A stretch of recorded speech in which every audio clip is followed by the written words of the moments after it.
Okay, so I am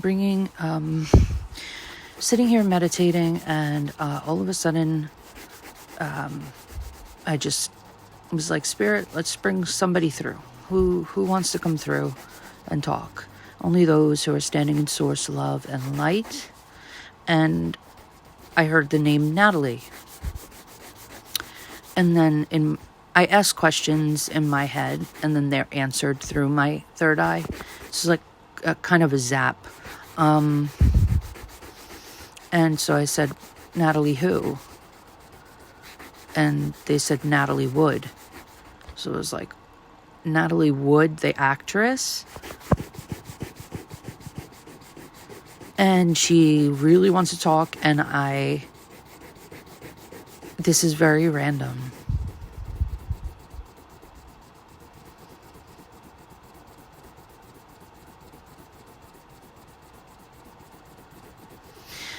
She's saying that there were a lot of misconceptions about her.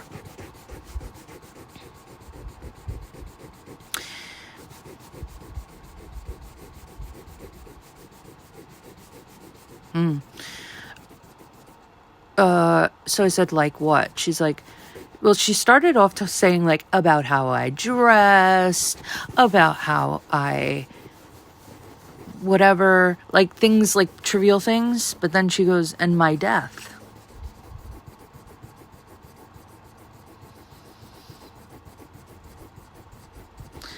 Well, your death is a mystery, though.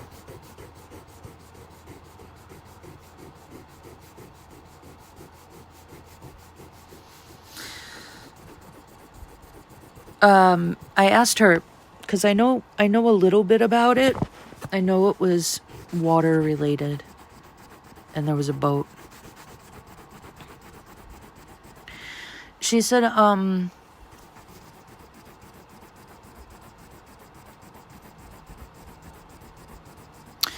okay, before we get to that, she wants to talk a little bit more about her background.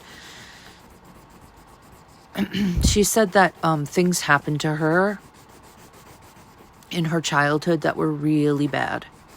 Not in her family, but when she was a little girl in the industry. She was very smart. She's saying I was a very smart little girl. But I was also an immigrant, and so were my parents or my mother, and we were women, or, we were female, so things were...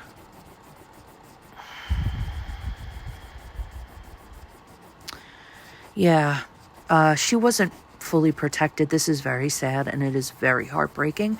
I'm trying not to feel her as a little girl. But this is hard for me.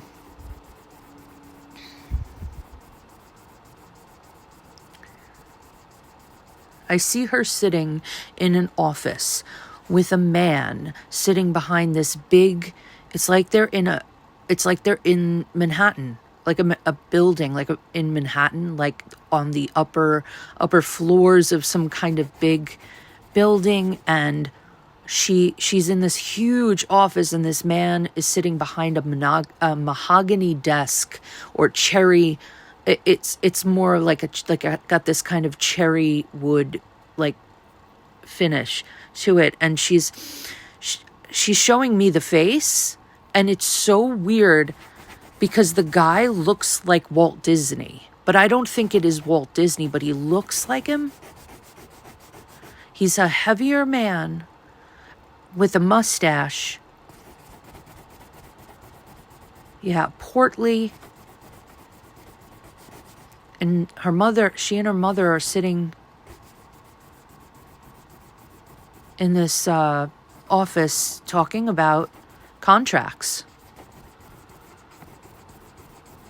And I think that she's telling me that after a certain period of time, he wanted my mother to leave. And so I was left alone with him, and that's when something happened. It was an initiation. It was the beginning of a grooming thing that led to her. I can't say this. I can't say that. I'm just going to say that she was something, the word that begins with an R. Oh my God.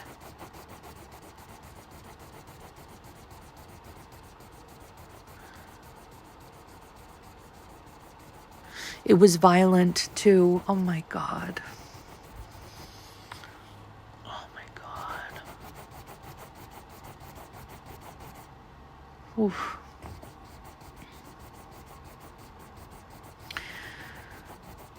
I think she's, well, oh my God. Ugh. She's saying that something died in her that day. Oh my God. She felt herself leave her body, like dissociate. But she's like, something died. She was very young. This is like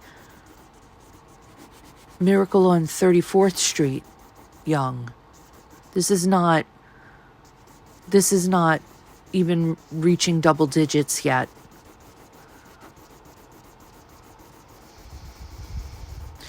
I'm feeling her anger. She's very angry about this still. Oh my goodness. Because I'm getting angry. And then I'm assessing that is her. That is her. And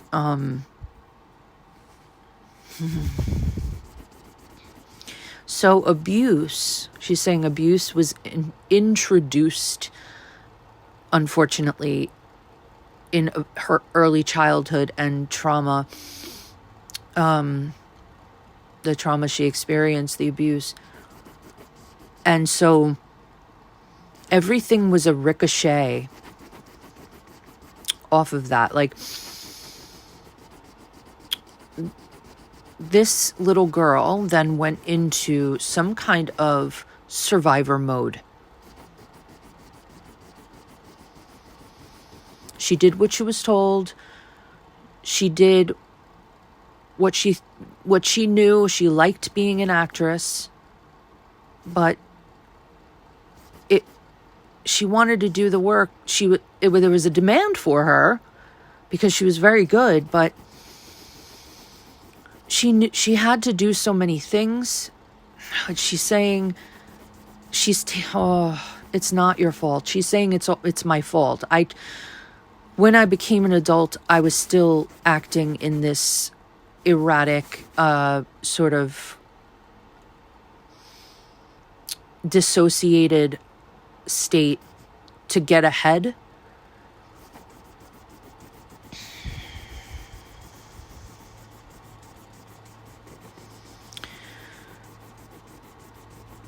And when she dissociate, I mean, that was there originally. She was able to do that. That's something that happens to actors as well.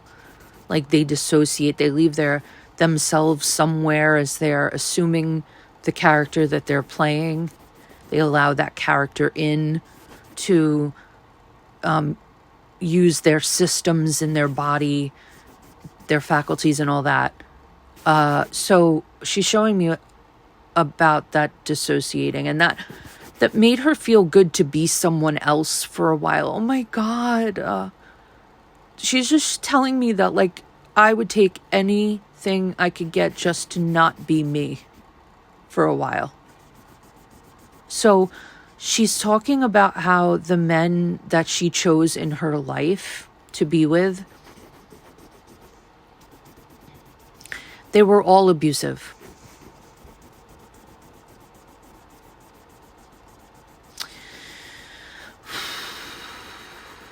Some of them narcissistic, toxic, jealous, like full of rage. She's making me feel like she was a possession. She was coveted. She was a possession, which part of her felt comforted by that. But at the same time, she like knew but couldn't stop. She knew it was unhealthy, but she couldn't stop it. Like, she'd gone her whole life without getting treated for, there was nothing at the time that could be done for somebody like her. It's not like it is now, she's saying, with mental health. So she was operating just from a place of survival, and she was just trying to make, she wasn't making conscious decisions from a healthy place. She was making unhealthy choices because why?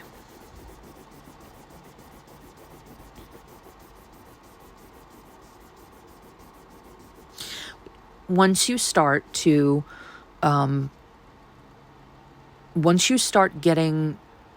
out into the world on your own as a young person, and you start making your own decisions about things, whether it be work or play, you know, your personal life, who you choose to have around you, what you gravitate towards, what feeds you, all the things like that.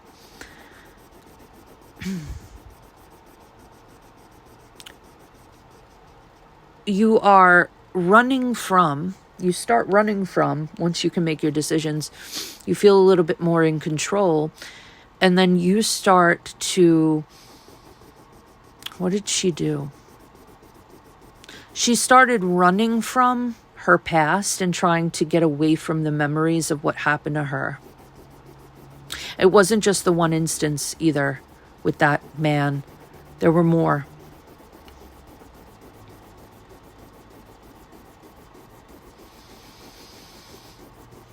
I want to know who this guy is. He's a head executive of some kind of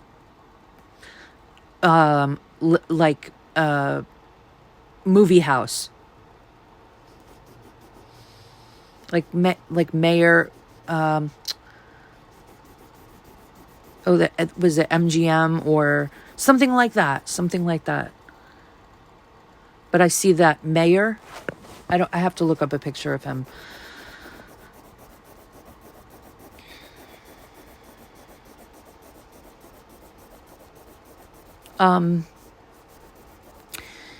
Yeah. Little girls like her, even little boys, were a target. And unfortunately, they still are. But, yeah, there's little cracks where it seems like once things... Okay. She said there's always going to be somebody in power like that. In every corporation, in every...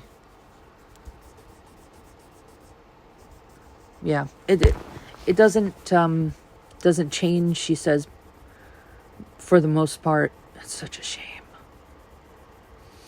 But she's saying that the men that she chose, she's really focusing on the men that she chose to be with in her life, were all abusive. And she's saying she did. I heard way back in the day that Natalie Wood had a fear of water. Is that true? Deathly afraid, she said. Deathly afraid of water.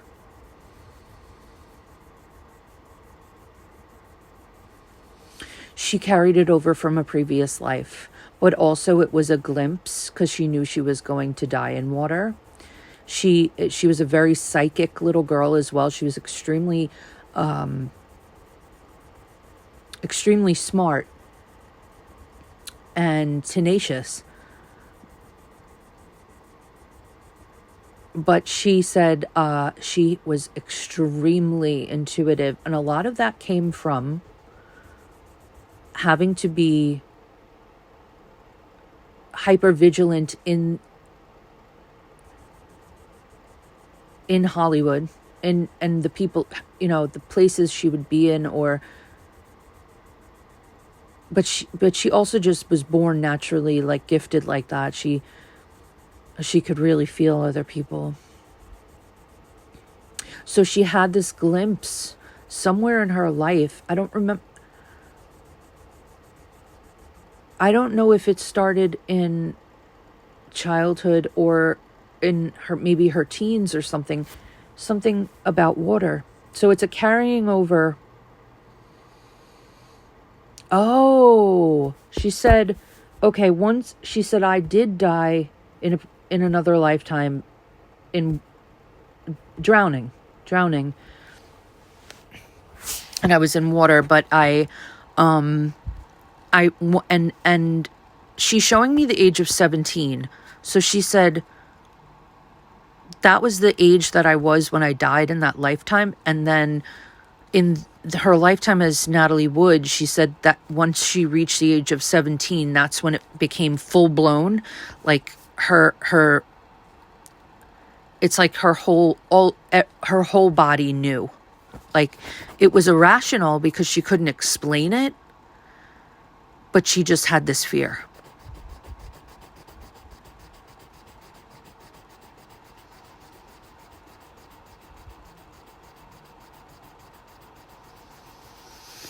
She's saying to me, it was not, this is proof right now. Oof. She said, it was not my destiny to die by drowning in this lifetime. I had already done it. I didn't even really forgive it. I carried it over.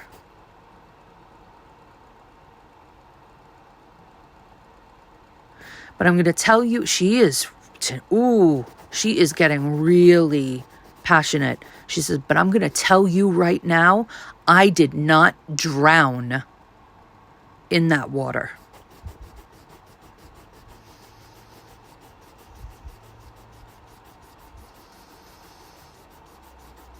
And she's talking about there being physiological proof. Like, during autopsy, there was enough proof there to show you that I did not drown. And I had marks on me. My husband was abusive. And something occurred that set him off. Yeah, this is bad. This poor... Oh.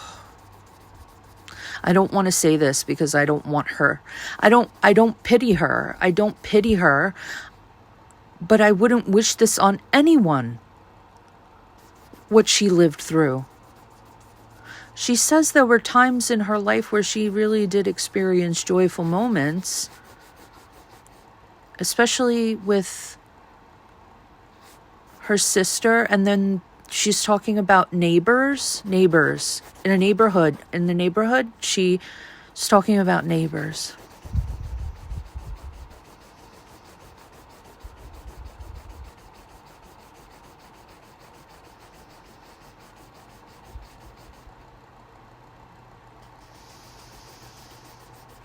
I asked her what was your life purpose? And so she's saying, well, it was to experience my career, the career that I chose, but I chose to come here to experience very, very low vibrational things because it was purposeful to my growth and for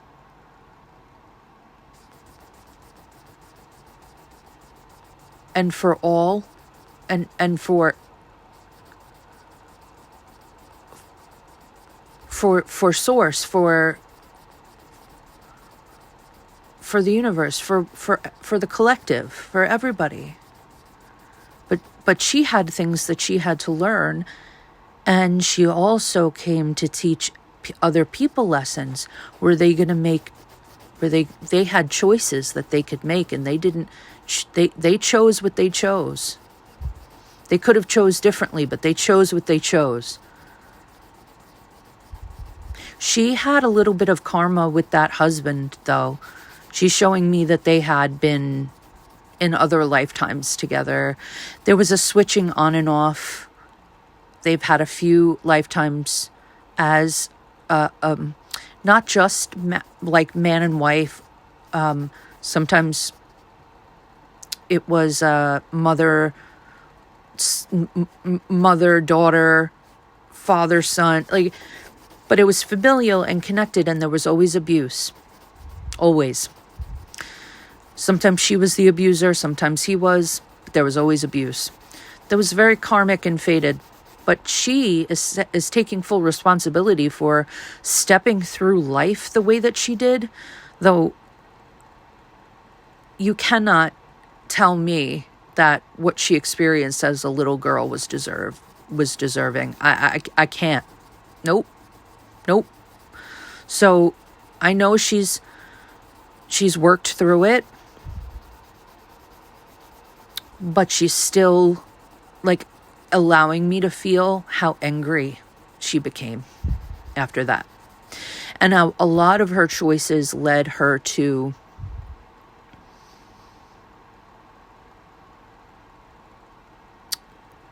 what eventually happened, her death. And she wanted to experience as much pain as possible. Wow. She said it. She said people who experience lifetimes like that, you have to understand, are usually either people that have set something into motion, and as far as karma is concerned, I'm tying up loose ends, or it's free reign. I'm coming here to experience the density of this planet, because that's what I'm allowed to do. That's what we're allowed to do when we're in the third dimension. So she's partly saying like a lot of that was chosen so that I could experience it.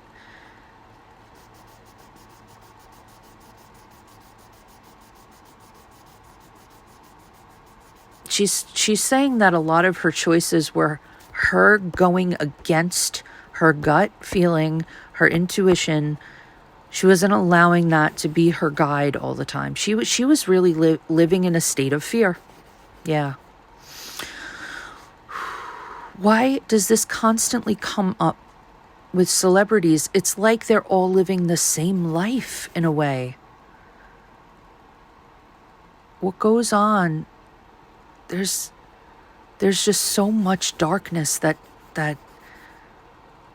she said it's going to come to the light. It's going to come to the light. And I think that's why she's coming through right now. I don't know if they're ever going to finalize or uncover or dive into her case anymore. But she does feel like she's coming through in a way that is showing me the energy of 2024 and 2025 as being this pretty radical and revolutionary time.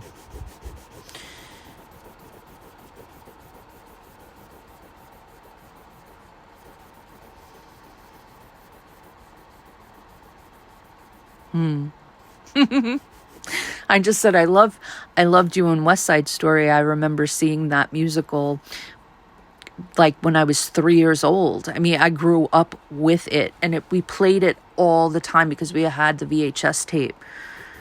And she showed me the yellow dress with the orange that she wears when she sings. Well, she's not singing, but she's, acting out. I Feel Pretty. She's showing me that scene. She's showing me the dress and her smiling face.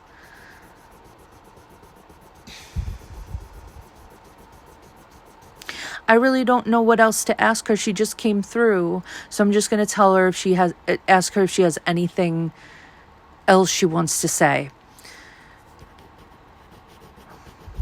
she said, what's happening now in the news, in as far as like the music industry and Hollywood and all of these things, secrets coming to light, things coming to light, she's happy to see it. And she said, I wanted to be here to watch that. She's like, so I'm watching, and I'm feeling vindicated. Even if it has nothing to do with me as Natalie Wood, I feel vindicated. Watching people that thought that they were above the law get what's coming to them. She said there's just more of this change. She can say there's more of this change coming to light, and it's going to shock a lot of people. Oh, a lot of Hollywood names. It's like round 2 of Me Too. There's a lot of things involving 2025, she says,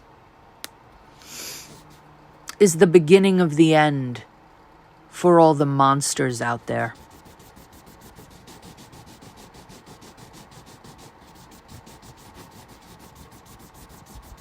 She's giving me, like, she just bowed to me. She put her hands together like in like a prayer formation, and she bowed to me and she thanked me. If you ever want to come through again, I'm here. I'm open. I love you. I appreciate you. And I hope that we speak again. Whew. That was a lot. Okay. So that was Natalie Wood.